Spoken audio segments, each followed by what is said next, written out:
Assalamualaikum warahmatullahi wabarakatuh. Perkenalkan, nama saya Putra Putara Senjaya dengan NIM 20612329. Baik, di sini saya akan mempresentasikan hasil dari metodologi penelitian saya yang berjudul analisis beban kerja pada Hotel Sampurna Jaya.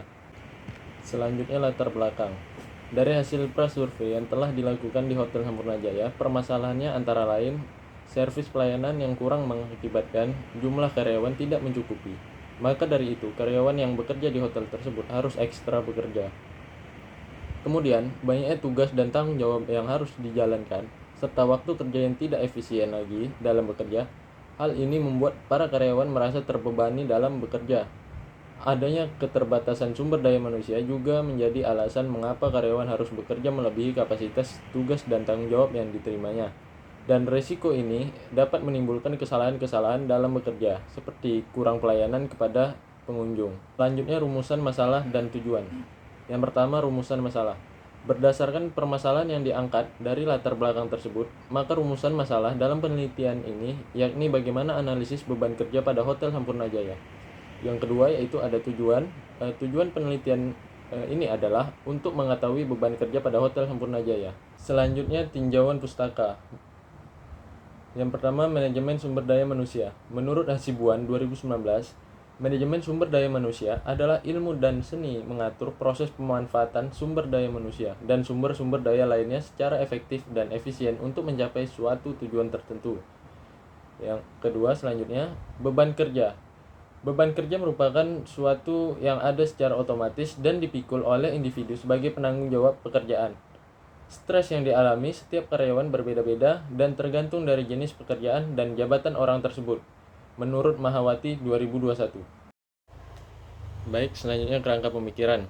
Nah, di sini objek yang saya ambil yaitu Hotel Sampurna Jaya, dan fenomenanya adalah servis pelayanan yang kurang mengakibatkan jumlah karyawan tidak mencukupi.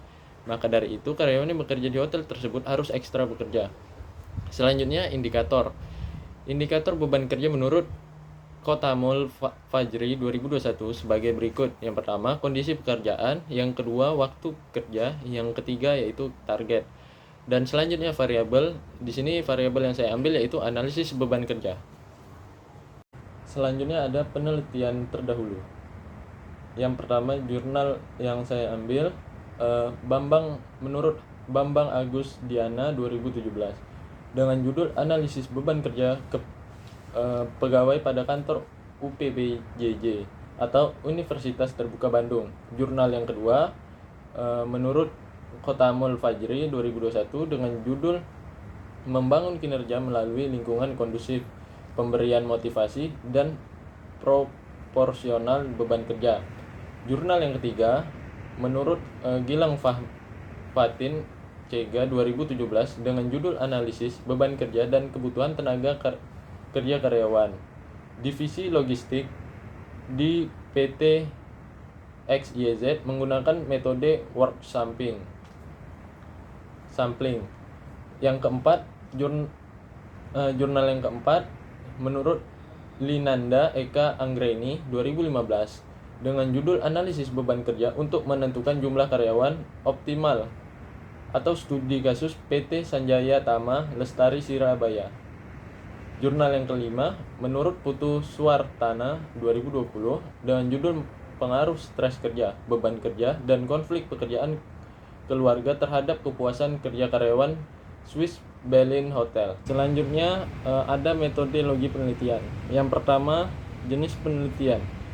Jenis penelitian yang saya ambil yaitu deskriptif kualitatif, yang dimana peneliti ingin menggambarkan atau melukis fakta, keadaan maupun gejala yang terjadi pada objek yang diteliti dengan berdasarkan data yang diperoleh serta menganalisis kemudian membuat kesimpulan penelitian.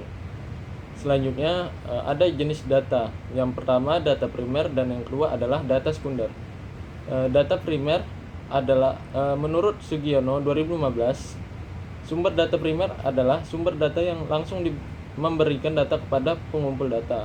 Data primer diperoleh dengan melakukan wawancara langsung dengan pedoman daftar pertanyaan yang telah dipersiapkan peneliti di Hotel Sampurna Jaya. Yang kedua yaitu data sekunder. Data sekunder menurut Sugiono 2015, Sumber data sekunder merupakan sumber yang tidak langsung memberikan data kepada pengumpul data, misal lewat orang lain atau lewat dokumen. Data sekunder dalam penelitian ini meliputi data profil perusahaan, data karyawan, dan lain-lain yang diperlukan dalam penelitian. Selanjutnya ada teknik pengumpulan data. Yang pertama wawancara, yang kedua kepustakaan, dan yang ketiga adalah dokumentasi. Yang pertama wawancara. Wawancara adalah proses tanya jawab dalam penelitian yang berlangsung secara lisan, dalam mana dua orang atau lebih bertatap muka mendengarkan secara langsung informasi-informasi atau keterangan-keterangan. Yang kedua yaitu kepustakaan.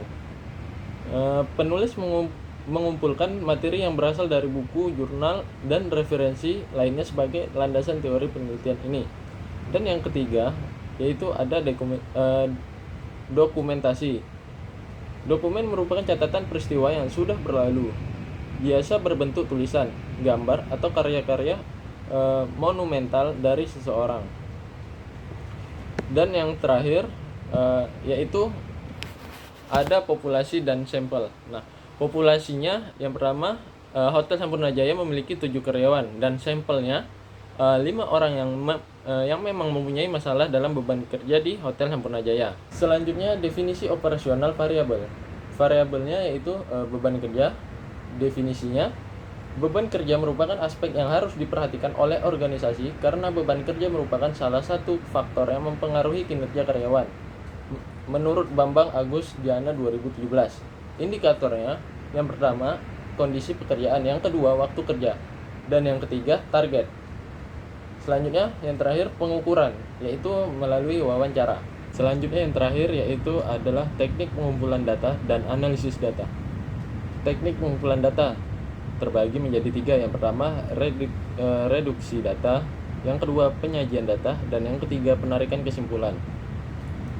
Yang pertama reduksi data. Dengan demikian data yang telah direduksi akan memberikan gambaran yang lebih jelas tentang bagaimana beban kerja pada Hotel Sampurna Jaya dan mempermudah peneliti untuk melakukan pengumpulan data selanjutnya serta mencarinya bila diperlukan. Yang kedua, penyajian data. Setelah data direduksi, maka langkah selanjutnya adalah mendisplaykan data dengan mendisplaykan data. Maka akan memudahkan untuk memahami apa yang terjadi, merencanakan kerja selanjutnya berdasarkan apa yang dipahami tersebut. Dan yang ketiga, penarikan kesimpulan.